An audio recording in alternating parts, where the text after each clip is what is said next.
O tema desse vídeo é o Iluminismo. O Iluminismo foi um movimento que ocorreu na Europa, especialmente no século XVIII, e consistiu no desenvolvimento de ideias que se opunham ao que era visto como normal, como regra, até aquele momento. Para a gente entender o Iluminismo, porque ele basicamente é um movimento de contestação, só que não é uma crítica pela crítica. Os pensadores iluministas, eles criticavam algo e apresentavam uma sugestão, uma ideia de como deveria ser aquilo que eles consideravam errado. Para a gente entender esse movimento, nós temos que buscar informações sobre as características da Europa até o século XVIII. Vigorava basicamente um período que ficou conhecido como o Antigo Regime. Então, só fazendo aí uma retrospectiva rápida, no final da Idade Média, com a decadência do sistema feudal, formaram-se as monarquias nacionais. Estas monarquias se caracterizaram pela concentração de poderes políticos nas mãos de uma única pessoa, no rei absolutista.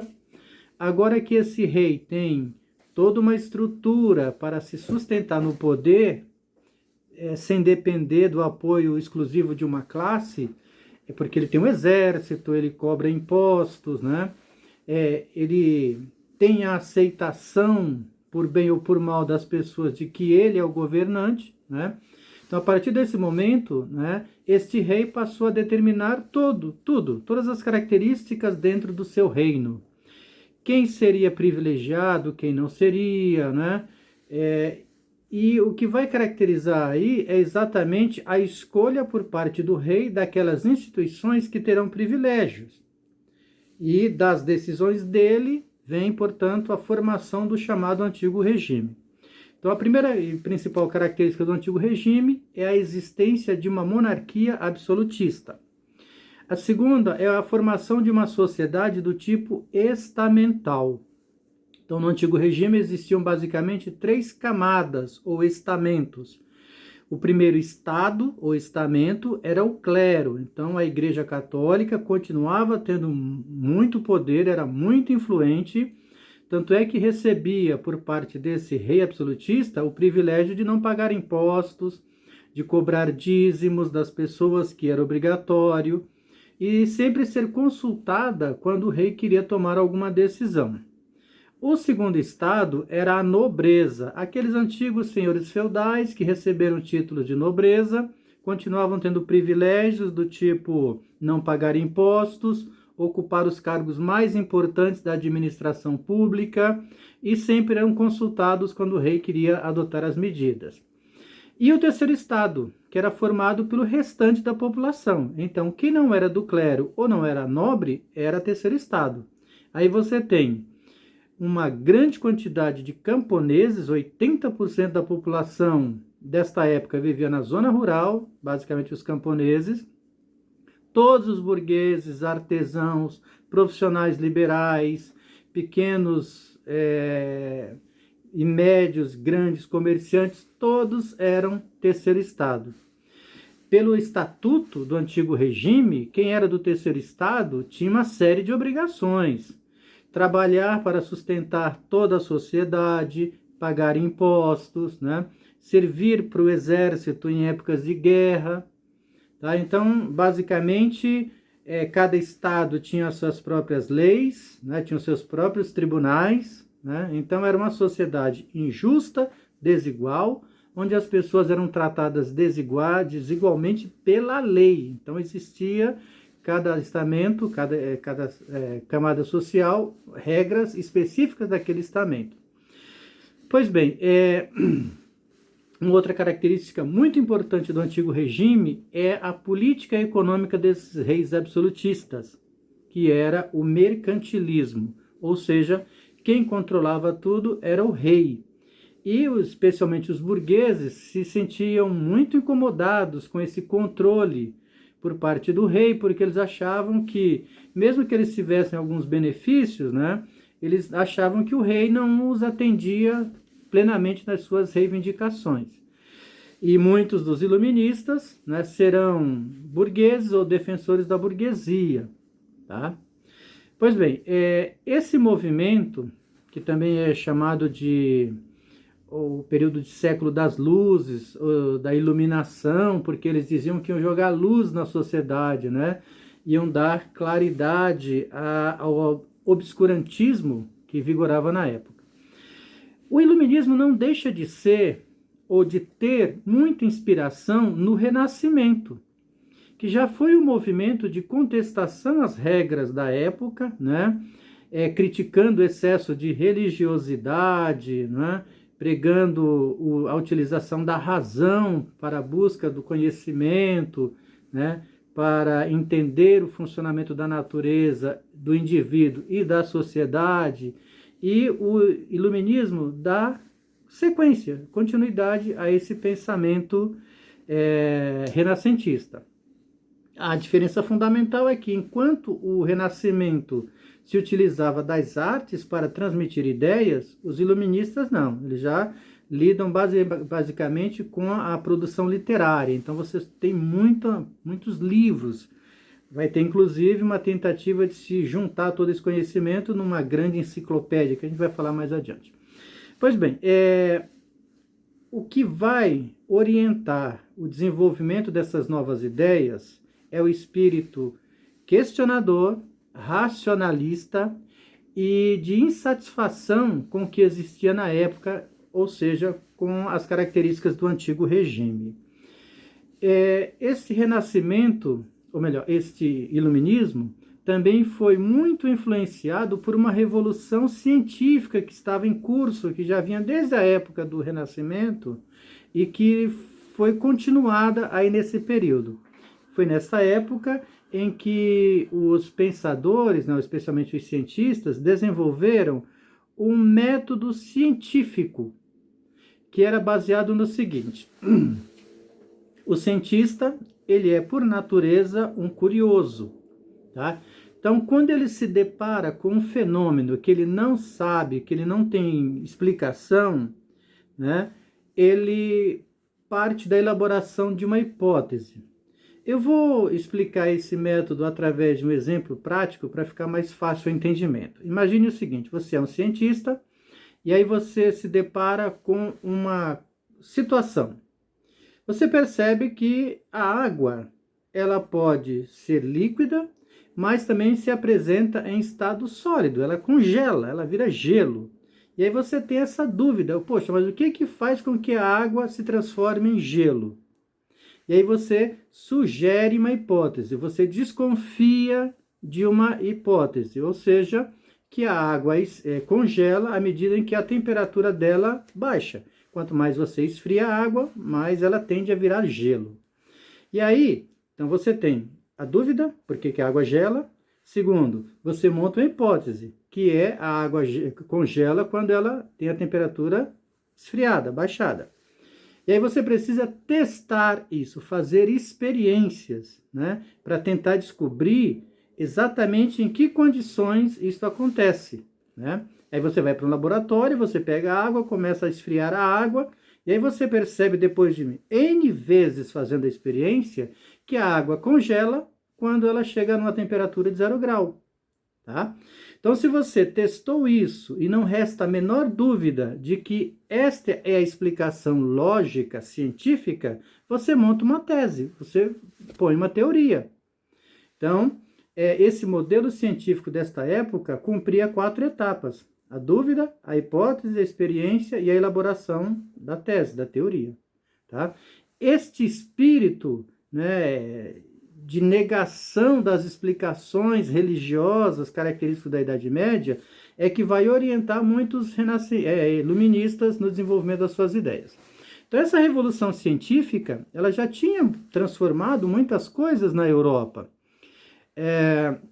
Nós temos até aí diversos exemplos de cientistas que revolucionaram a visão de mundo da sua época, como foi o caso do italiano Galileu Galilei, né? O Galileu, ele aprimorou o telescópio e aí, recuperando estudos de um monge, do Nicolau Copérnico, ele conseguiu provar cientificamente que uma teoria defendida pela Igreja Católica estava errada. Até então, a Igreja Católica dizia que o centro do nosso universo é a Terra e que tudo gira em torno da Terra. O Galileu, de posse dos escritos do Copérnico e da observação dos astros, provou cientificamente que essa teoria estava errada. Na verdade, não é a teoria geocêntrica que faz sentido, e sim a heliocêntrica, que no nosso sistema o Sol é o centro e a Terra gira em torno do Sol. Ora, nesta época a igreja ainda era muito poderosa. Então, o que aconteceu com Galileu? Ele foi preso, julgado num tribunal de inquisição e, para não ser queimado vivo, ele teve que desmentir a sua descoberta. Então, ele preservou a sua vida, mas entrou em descrédito, porque ele abriu mão de todo o esforço que ele tinha feito para provar essa teoria. Outro pensador da época é o Francis Bacon, né?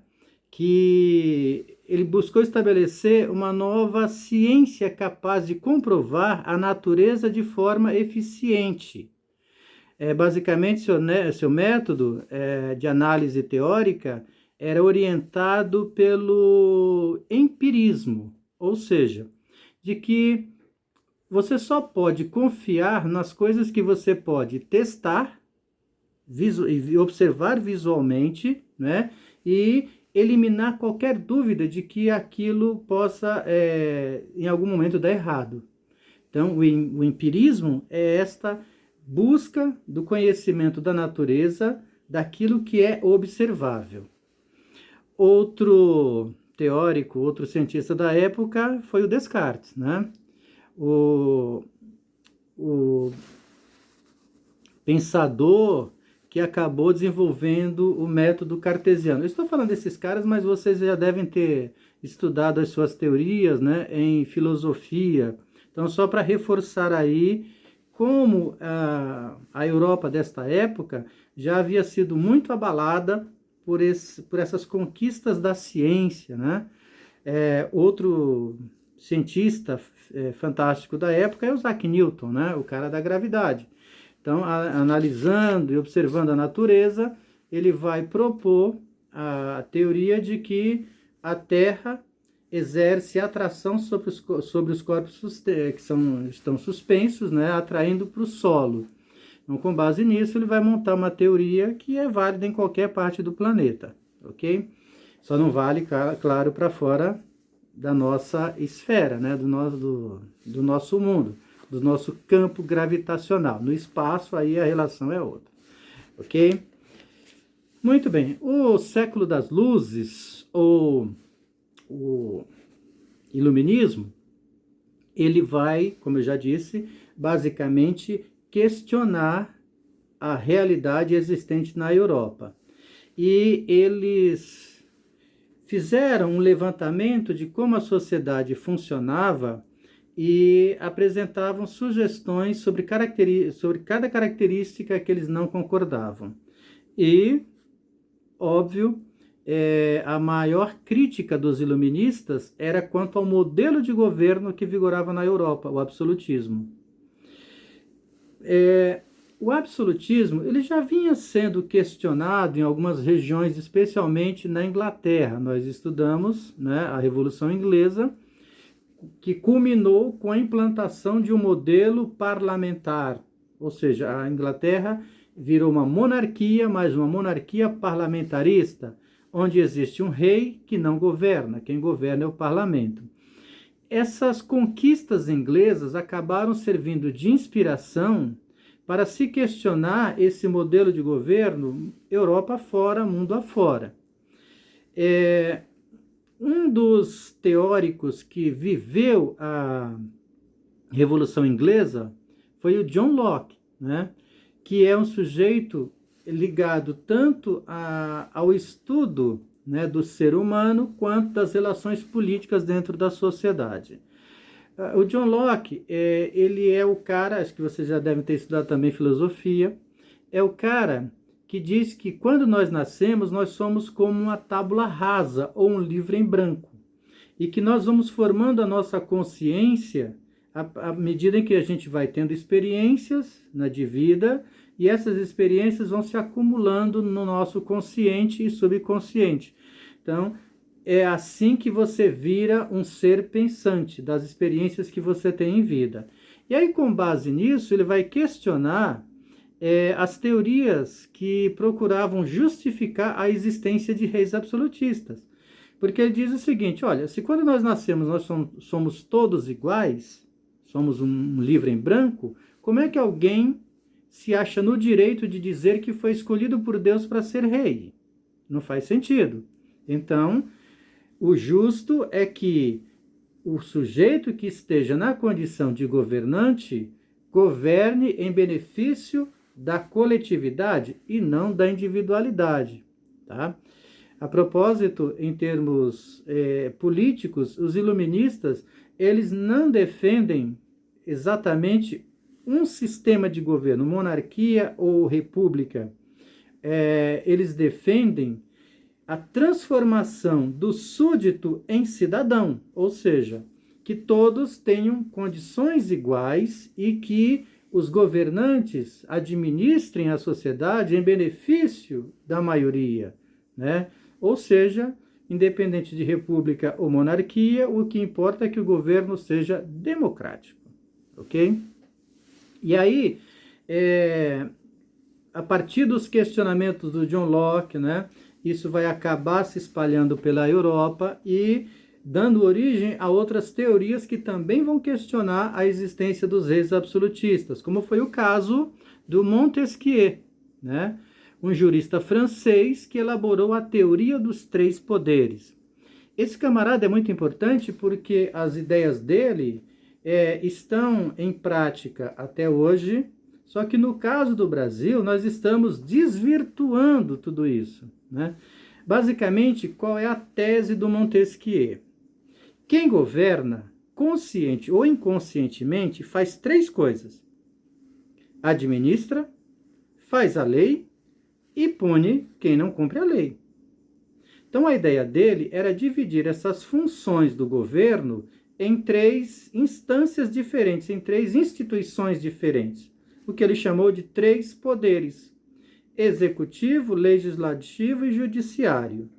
Então, na teoria dele, esses três poderes teriam que existir e funcionar independentes uns dos outros, mas em harmonia, porque no final das contas todo mundo quer uma boa administração. Então, qual seria a função de cada poder?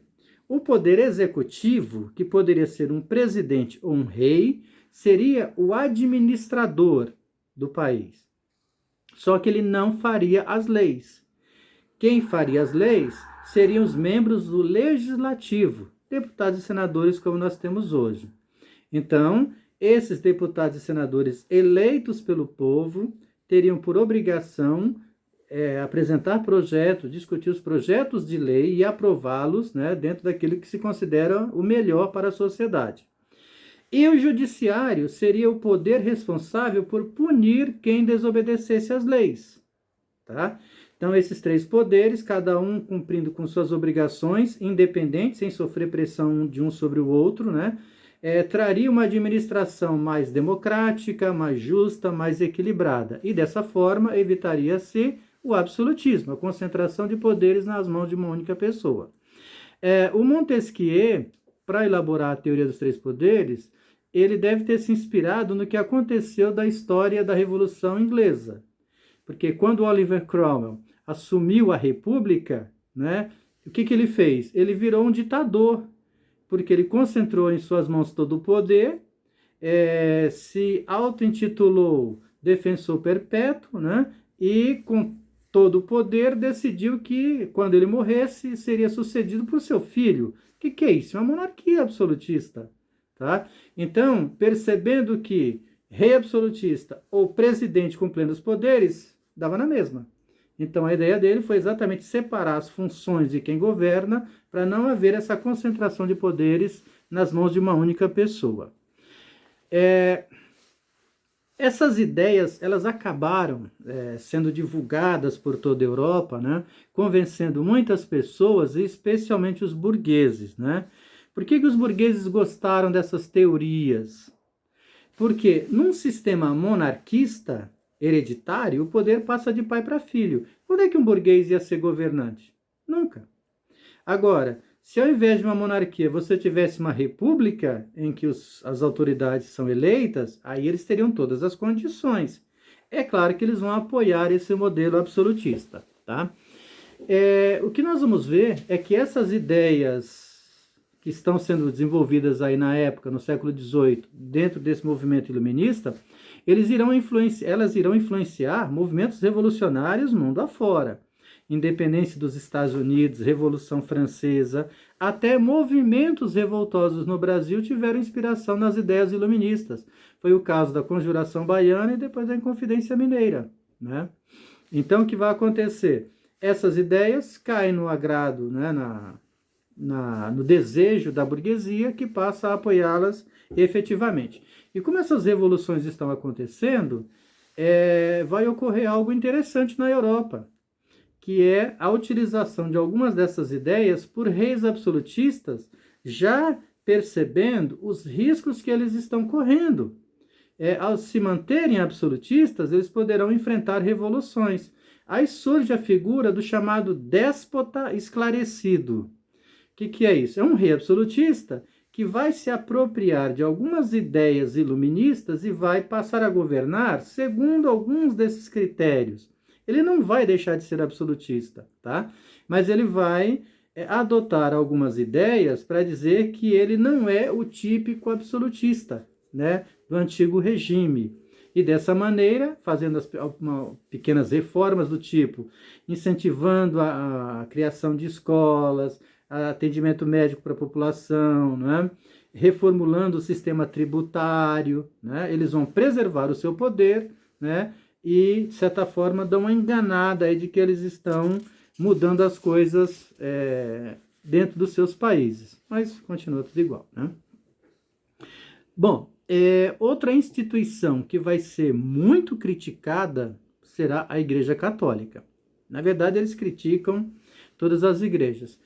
E é interessante a gente fazer uma associação entre passado e presente, porque uma das grandes conquistas do iluminismo foi a aceitação de que não se deve misturar política com religião.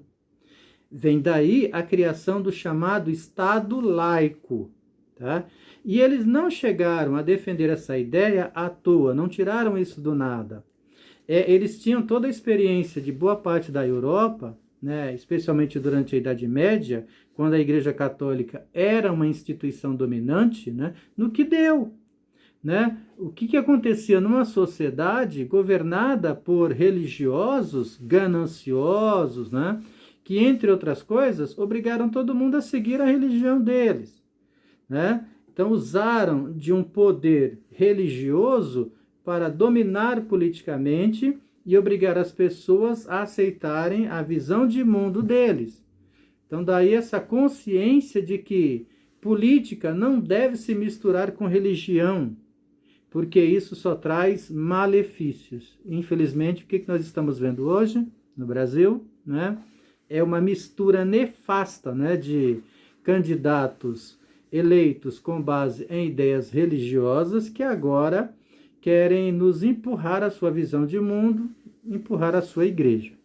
Pois bem, qual é a crítica que se faz à igreja nesta época? Não é só pela questão religiosa, ou pelo fato da igreja querer obrigar, a igreja católica querer obrigar todo mundo a ser, né, católico. Porque existia uma aliança, claro, já falei aqui que o primeiro estado na sociedade do antigo regime era o clero. Então a igreja continuava tendo esse poder todo, né? E aí então o que se questionava da influência da igreja? Entre outras coisas, que ela doutrinava as pessoas a aceitar a visão de mundo de acordo com os preceitos religiosos. Né? Um dos maiores críticos ao poder que a Igreja Católica tinha era o Voltaire. Né?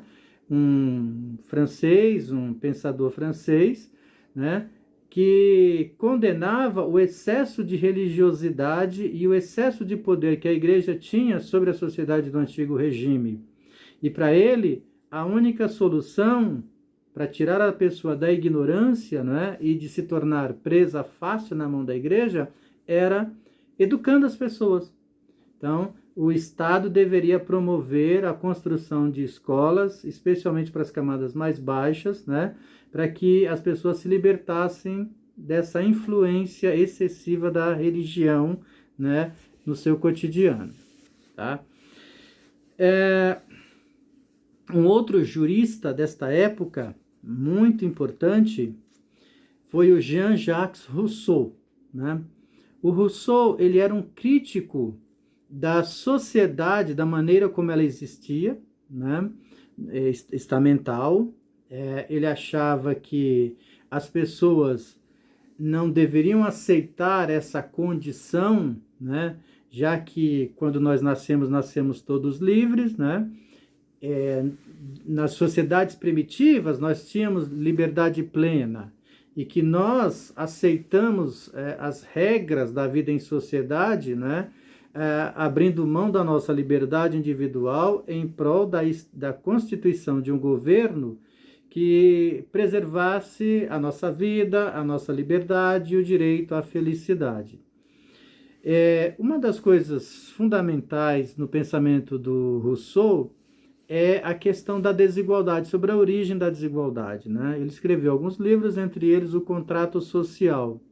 E lá ele mata a charada. Ele diz que a desigualdade entre os seres humanos começou no dia que um espertinho cercou um pedaço de terra e falou: isso aqui é meu. E encontrou pessoas ingênuas que aceitaram essa situação. Então, na visão dele, né, a desigualdade vem por uma questão econômica. Né? Quem é dono, quem é proprietário, não é igual a quem não é. Né?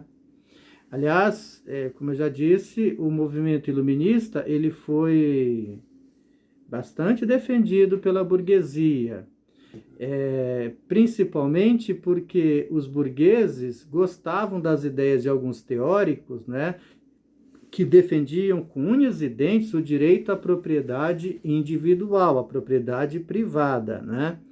Até porque em todos os escritos dos iluministas, quando eles falam de igualdade, eles se referem à igualdade jurídica, né? E já existiam, desde a época antiga dos gregos, né? A consciência, Platão já falava disso, de que a desigualdade ela é de ordem material, né? Mesmo tendo consciência disso, mesmo matando a charada que a desigualdade começa, né, entre os indivíduos com o estabelecimento da propriedade privada, eles não defendiam a igualdade econômica. Né? Nem mesmo Rousseau chegou a falar tanto disso. Tá? Bom, nesse período aí, uma outra ideia importante que vai surgir serão as ideias do Diderot e do D'Alembert. Né? Eles vão propor a elaboração de uma enciclopédia. Né?